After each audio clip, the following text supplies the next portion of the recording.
आपके माध्यम से सरकार को ये अवगत कराना चाह रहे हैं कि हमारे यहाँ एक हवाई पट्टी है मदुरई, जिसको अखबारों में आया और सर्वे भी हो रहा है कि उसको अंतर्राष्ट्रीय एयरपोर्ट बनाने की कवायद चल रही है। और जो ज़मीन का वहाँ पर किया जा रहा है, पिछले 2 महीने से वहाँ औरतें, बच्चे, किसान धरने पे बैठे हुए हैं।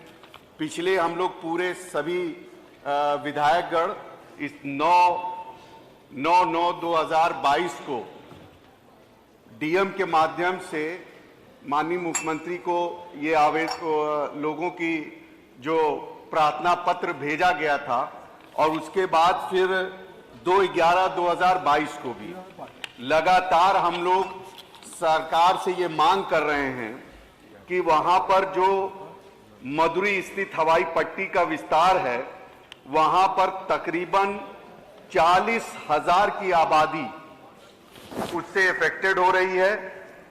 6 प्राथमिक विद्यालय, 1 जच्चा बच्चा केंद्र और लगभग 670 एकड़ जमीन और लगभग वहां पर ग्राम पंचायत जमुआ, हरिरामपुर, गदनपुर, हिच्चनपट्टी, बलदेव, मदुरई, जिगना, करमपुर, हसनपुर, कादीपुर, हरिकेश, जोलहा, जमुआ, जहरी, पिपरा आदि गांव इफेक्टेड हो रहे हैं।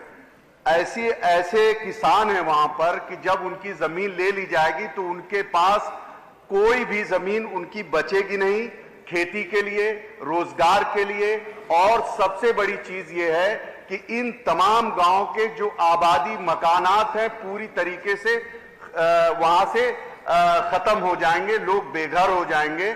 कहा जाता है कि उनको बसा दिया जाएगा। मेरा निवेदन है कि वहां के लोगों की भी मांग कि सरकार ऐसी जगह को चिन्हित करे जहां पर कृषि योग्य भूमि ना हो, सरकारी जमीन हो, आबादी का क्षेत्र कम हो, जिससे लोग अपने घरों से बेघर ना हो। जो पुश्तों से वहां रहते हुए आए हैं उनको बेघर ना किया जाए।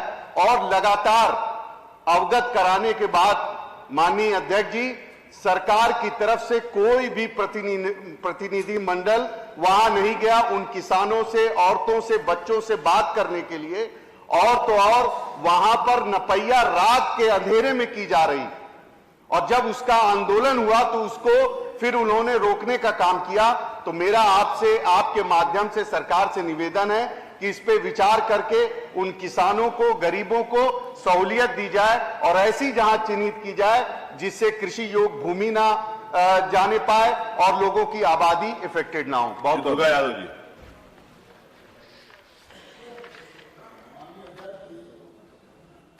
जो हमारे गोपालपुर उसके साथ नई बात जोड़ दी है जो उन्होंने आदरणीय नफीस अहमद विधायक हैं, जो आपने आज अपनी बातें आपके सामने रखने किया, मैं भी उसे समझ करता हूं। ये बहुत महत्वपूर्ण मामला है माननीय अध्यक्ष जी, क्योंकि वहां पर जो बताए हैं कि 40,000 आबादी है और 2,000 से ज्यादा वहां पर मकान है। अब किसी के पास 1 बीघा, किसी के पास 2 बीघा खेत है। अब पुराने लोग हैं वहां पर, ऐसा नहीं बहुत दिन से आवास बना करके वहां पर पड़े हैं। आज बहुत दुख की बात है कि वो लोग धरना दे रहे हैं। धरना के माध्यम से आज तक कोई जिला प्रशासन, कोई भी आदमी उनकी बात को सुनने नहीं गया। हम लोगों ने वहां के विधायक सभी लोग जा करके डीएम साहब से हमने आवेदन किया था, ज्ञापन दिया कि शासन तक उसको पहुंचा दिया जाए, क्योंकि अगर उनको हटा दिया जाएगा तो वो बेचारे मर जाएंगे खाने भी नहीं। मेरी आपसे यही विनती है कि आज जो मकान, जो गांव है, करीब 670 एकड़ उपजाऊ जमीन है और पंचायत, जो ग्राम पंचायतें हैं, जमुआ, हरिरामपुर, गदनपुर, हिच्चनपट्टी, बलदेव, मदुरई, जिगना, करमपुर, हसनपुर, कादीपुर, हरकेश, जोल्हापुर, जमुआ, जहरा, पिपरी आदि गांव जो है वो उजड़ जाएंगे। माननीय अध्यक्ष जी, उनको खाने के लिए कहीं जगह नहीं। अतः यही हम आपके द्वारा मांग करते हैं तो उनकी व्यवस्था किया जाए। वहाँ हवाई जो पट्टी थी, समाजवादी पार्टी के सरकार में माननीय नेताजी ने उसको बनवाने का काम किया था, वो काफी थी, मगर अब बढ़ा रहे हैं कि ये कहाँ जाएंगे। इसलिए मेरी आपसे यही अतः आपसे गंभीर विषय पे यही मैं कहना चाहता हूं कि इसकी जांच करावें और जो लोग इसमें प्रभावित हो रहे हैं उनके मकान को न गिरावें, न उनको मुआवजा वो करें, न रोकें। और मैं आपके माध्यम से मैं चर्चा कराने, एक विषय गंभीर विषय पर मैं चर्चा कराने की मांग करता हूं। माननीय संसदीय कार्य मंत्री जी। माननीय अध्यक्ष जी, हमारे दोनों वक्ताओं के द्वारा ये तो स्पष्ट हो गया कि नेताजी ने वो पट्टी बनवाई थी और उस पट्टी का अगर एक्सपेंशन हो मान्यवर, हम समझते हैं कि नेताजी की ये इच्छा रही होगी, नेताजी की तो यही इच्छा रही होगी कि ये बड़ा एयरपोर्ट बन जाए और पूरी ज्यादा बात expansion हो बात आ जाए। जाने दीजिए। अरे आप बात आ जाने, उसके बाद आप अपनी बात कीजिए। बात आ जाने, बात आ जाने दीजिए।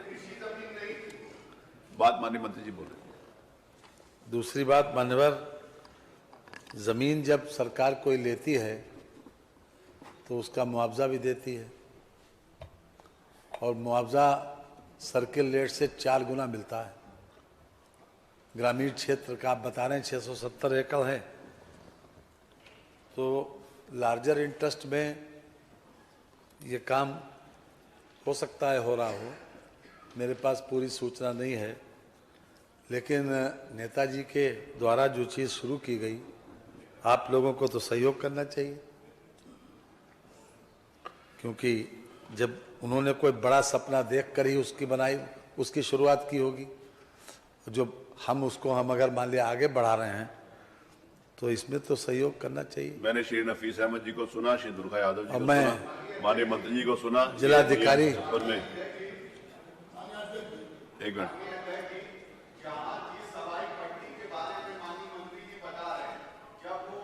हवाई पट्टी बनाई गई थी, एक्वायर किया गया था जमीन, वो जमीन पूरी ऊसर थी, वहां कोई आबादी नहीं थी, उस एरिया को लिया गया।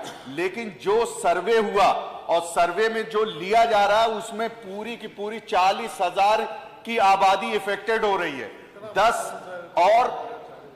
और उसमें स्कूल्स हैं और तमाम ऐसे लोग हैं, गरीब किसान हैं जिनकी पूरी जमीन चली जाएगी।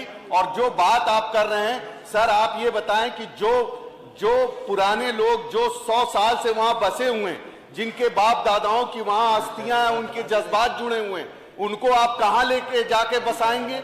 आप वहां पर तमाम ऐसी जगह हैं आजमगढ़ के अंदर जो कृषि योग्य नहीं है, सरकारी जमीनों का क्षेत्रफल ज्यादा है, उस जगह को चिन्हित किया जाए। हम विकास विरोधी नहीं है, हम चाहते हैं कि आजमगढ़ में विकास हो, लेकिन विकास किसी के आशियाने को उजाड़ कर किसी को बर्बाद करके हो, ये चीज हमें मंजूर नहीं। पूरी सूचना इस संबंध में अभी नहीं आई। मैं कई बार मैंने सोचा था कि मैं डीएम से आके फोन से बात कर लूंगा, लेकिन वो यहाँ से उठने का मौका नहीं मिला सुबह 11 बजे से, क्योंकि कोई न कोई विषय ऐसा था जो जिलाधिकारी से बात करके आप अवगत करा लीजिएगा। जिलाधिकारी से बात करके हमने आपकी पूरा भावनाओं को सुन लिया। आपने सुन लिया, अब जानकारी पूरी रिपोर्ट लेकर ही हम आपको अवगत कराएंगे। मुझे अवगत करा देंगे तो मैं आपको बुलाकर उसके ऊपर बातचीत करूंगा।